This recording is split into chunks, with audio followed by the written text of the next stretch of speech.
Bonjour à tous, dans cette nouvelle vidéo, nous allons continuer à étudier les halachot des tefilin. Dans la précédente séance, on avait examiné l'origine de la mitzvah des tefilin, son sens, sa signification.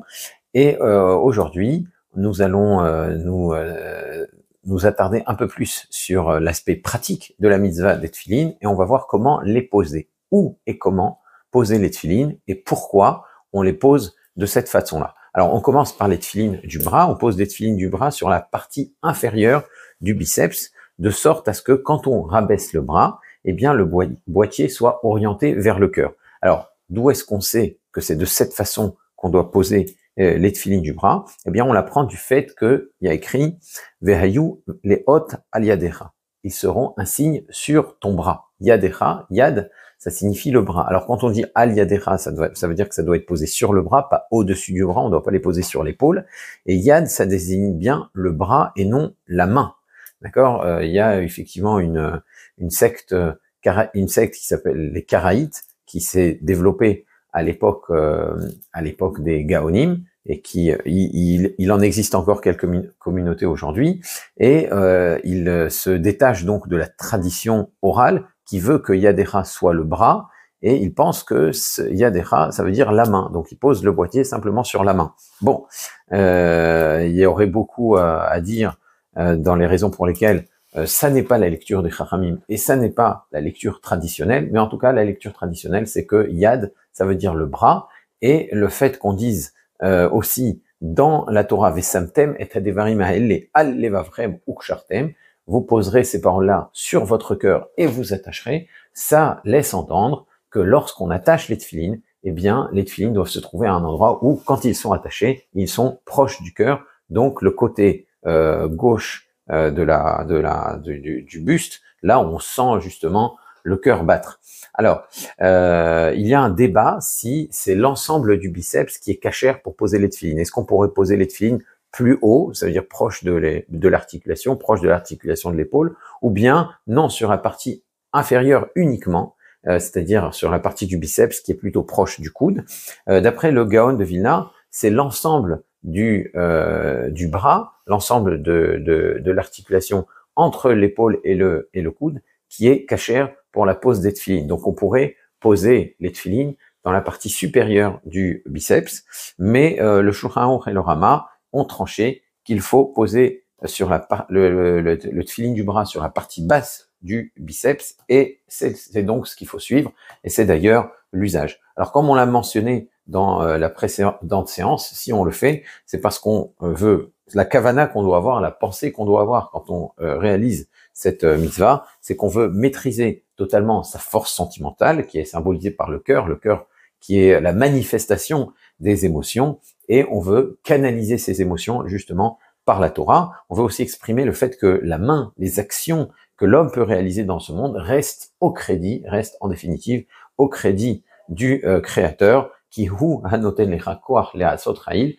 Tu dois reconnaître que c'est lui qui te donne la force de réussir dans ce monde. Alors pourquoi sur la main gauche précisément? On sait qu'on pose des tefilines sur la main gauche. Eh bien, il y a écrit dans la Torah justement al yadecha, que tu poses des tefilines sur ta main. Yadecha, le chaf est ponctué par un kamatz. Le kamatz sous-entend en général un he, mais ce qu'il y a de particulier, une lettre he muette, parce que c'est une voyelle longue, mais ici ce qu'il y a de particulier, c'est que le he est écrit dans la Torah. Alors, ce qui permet à nos chachamim de faire la dracha suivante, de faire l'interprétation suivante. Ne lis pas donc yadecha ta main, mais yad keha, puisque on écrit ce he, eh bien on doit le prononcer. Yad keha, c'est la main faible. Et en général, on est droitier, la majorité de l'humanité, mais de l'humanité est droitière.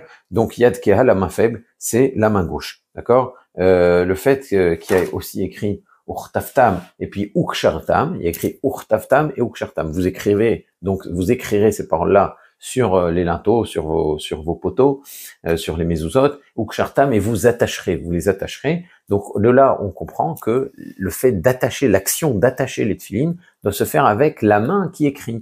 Alors, comme on écrit généralement avec la main droite, eh bien, on doit attacher aussi les tefilines avec la main droite. Alors, à l'inverse, un gaucher qui lui écrit et fait tout son travail de la main gauche, lui posera cette filine sur la main droite qui, pour lui, est la main faible. Yadecha, c'est Yad Keha. La main faible, c'est celle sur laquelle on pose les tefilines. Donc, dans un cas où on fait la plupart des travaux de la main droite et qu'on écrit de la main gauche, ou bien à l'inverse, on écrit de la main droite et qu'on fait tous ces travaux de la main gauche, eh bien, il y a un débat entre les décisionnaires. D'après le Shulchan Aruch, l'essentiel tient sur l'écriture. C'est Urtaftam ou Kshartam, donc on doit nouer les tefilines avec la main avec laquelle on l'écrit. Donc si on écrit de la main gauche, eh bien on posera les tefilines sur la main droite et qu'on attachera justement avec la main gauche, même si c'est la main droite qu'on utilise pour la plupart des autres travaux. Mais il y a d'autres poskim qui pensent différemment. Le Gaon de Vilna, par exemple, il dit que c'est pas l'écriture, mais c'est la majorité des travaux qui comptent. Donc si je fais la majorité de mes travaux à la main droite, c'est ma main droite la plus forte, mais que j'écris de la main gauche, eh bien je reste un droitier et par conséquent je mets les tefilines sur ma main gauche comme la majorité des personnes. Alors dans ce genre de situation, le mieux c'est de demander conseil à un chacham, puisqu'il y a toujours des cas particuliers. En plus, il y a un Kaf HaChaim qui certainement influencé par la Kabbalah, et il recommande que même un gaucher mette aussi cette filine sur la main gauche. Il doit mettre les tefilines sur la main droite, comme le recommande la halcha, yadcha sur ta main faible, mais alpi Kabbalah, la droite symbolise la midat harachamim, elle symbolise la bienveillance, la main gauche symbolise l'attribut de miséricorde. D'ailleurs, on dit qu'il faut repousser avec la main gauche et rapprocher avec la main droite, justement parce que la main gauche symbolise l'attribut de justice, l'attribut de midat hadin, et la main droite symbolise l'attribut de miséricorde, la midat harachamim. Donc c'est pour ça que c'est la main gauche que l'on attache avec les tefilines, et c'est la main droite qui attache justement, c'est la midat harachamim, l'attribut de miséricorde, qui attache la midat hadin, qui contraint, qui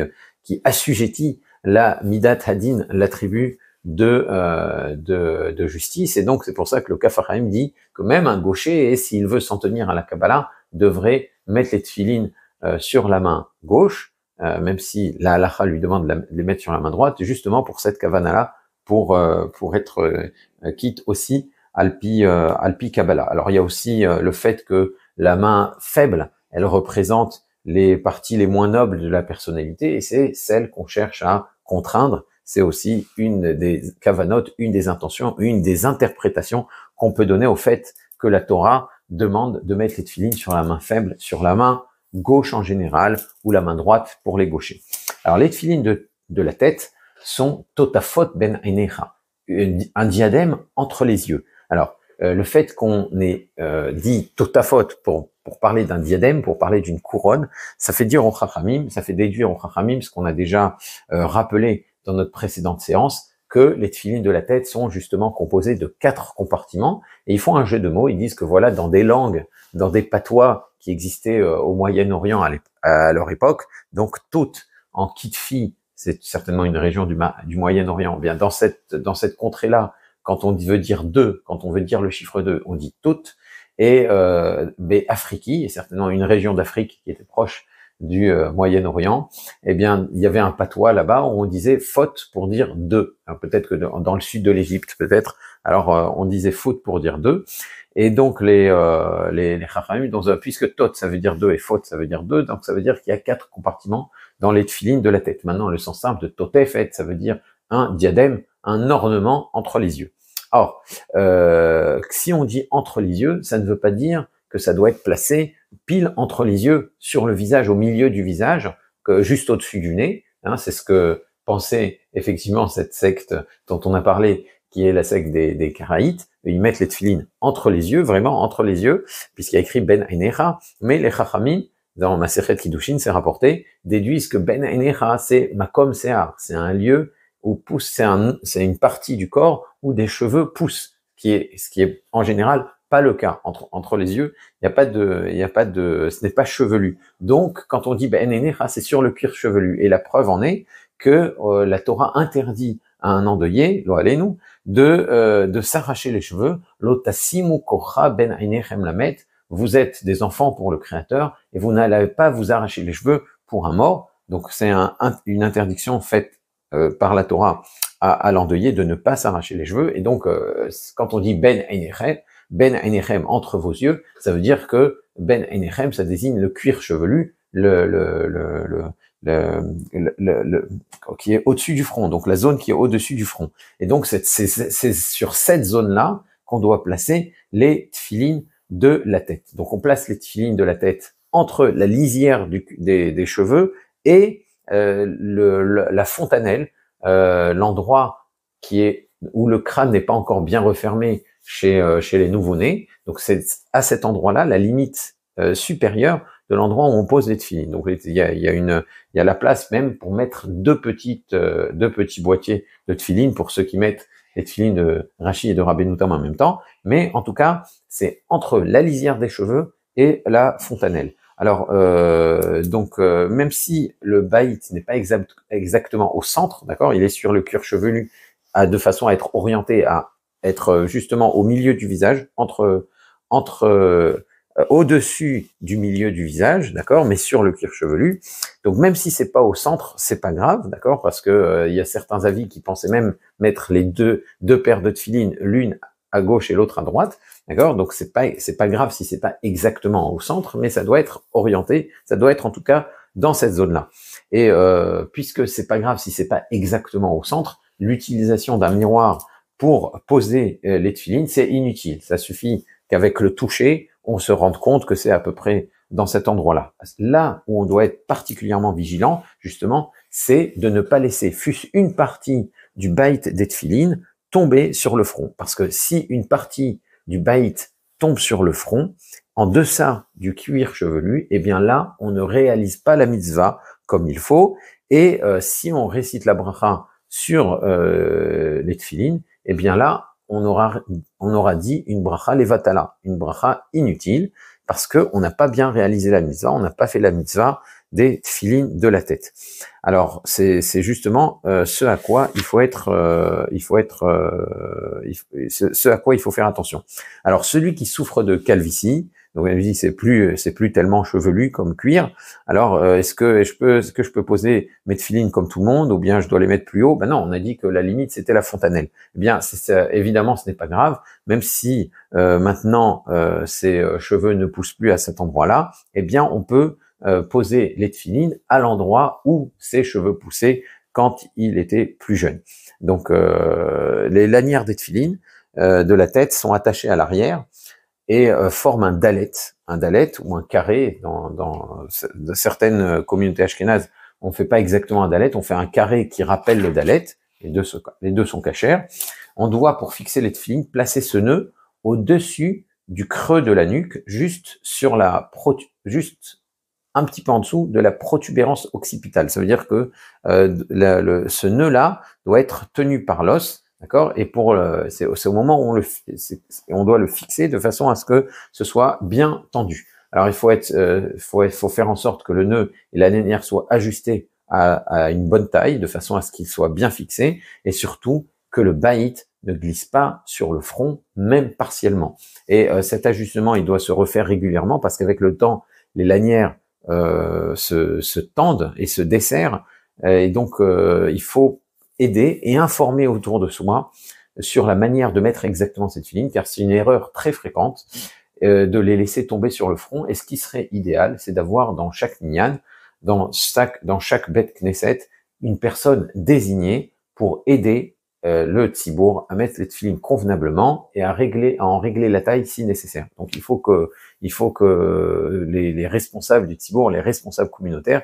fassent attention à cela, et que quand quelqu'un a cette filine qui tombe sur le front, on prenne la peine, avec bienveillance, de lui rappeler cette halakha. Alors, on ne s'interrompt pas entre la pose des tefilines du bras et la pose des tefilines de la tête, ou kshartam leot al yadecha ou totafot ben ainecha. Donc ça veut dire que cette pose, ces deux mitzvot-là doivent se faire de façon simultanée, l'une immédiatement après l'autre. Et quand on les retire, on procède de façon inverse, c'est-à-dire qu'on retire d'abord les tefilines de la tête, puis ensuite seulement les tefilines du bras. Alors, si en cas de force majeure, on a sous la main qu'une seule des deux tefilines, eh bien, on posera celle qui est disponible, d'accord, puisque ce sont en réalité deux mitzvot distinctes.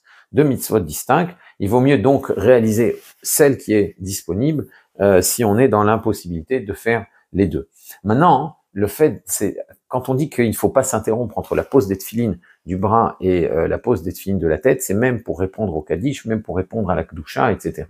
Donc vraiment, on ne peut rien dire et rien faire et certainement pas parler. Et c'est tellement important, c'est tellement grave de s'interrompre entre la pose des tefilines du bras et la pose des tefilines de la tête que les Midrashim rapportent à la fin de Parashat de Kitetse, que le Kohen Mashouach Milchama, le Kohen qui était loin pour la guerre, ça veut dire celui qui encourageait les hommes avant les batailles, eh bien, il déclarait, avant que l'armée d'Israël ne parte en guerre pour ce qu'on appelle une milchemet reshut, pour des guerres de conquête, des guerres qui ne sont pas obligatoires, donc, il demandait à ceux qui venaient de se marier de rentrer chez eux, il demandait à ceux qui venaient d'inaugurer une vigne, qui venaient de planter une vigne mais qui n'en ont pas encore profité de rentrer chez eux, à ceux qui venaient de construire une maison sans y être entrés de rentrer chez eux, et il demandait Mi Aish Ayare Verach Alevav, qui est l'homme qui a peur, qui est Rach Alevav, qui est craintif, qu'il rentre chez lui et qu'il ne décourage pas les autres soldats quand il s'agira d'affronter la bataille. Donc il s'agit d'une milchemet reshut, pas une milchemet mitzvah. Pour une milchemet mitzvah, tout le monde doit venir, mais en tout cas,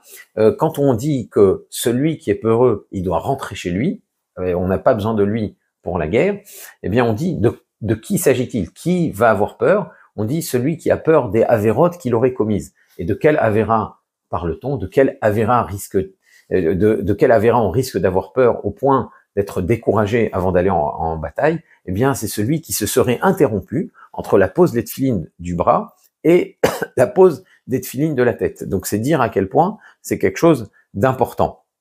On pose les tefilines du bras et sans s'interrompre immédiatement, on pose les tefilines de la tête, comme on l'a expliqué. Bezrat Hashem, dans une prochaine séance, on parlera des brachot à réciter pour les tefilines. Quelle bracha sur les tefilines du bras? Est-ce qu'on doit dire une autre bracha pour les tefilines de la tête? Il y a différents usages à ce sujet. Et est-ce que la mitzvah des tefilines, c'est une mitzvah qui dépend du temps? C'est un commandement positif qui dépend du temps. On va le voir pourquoi.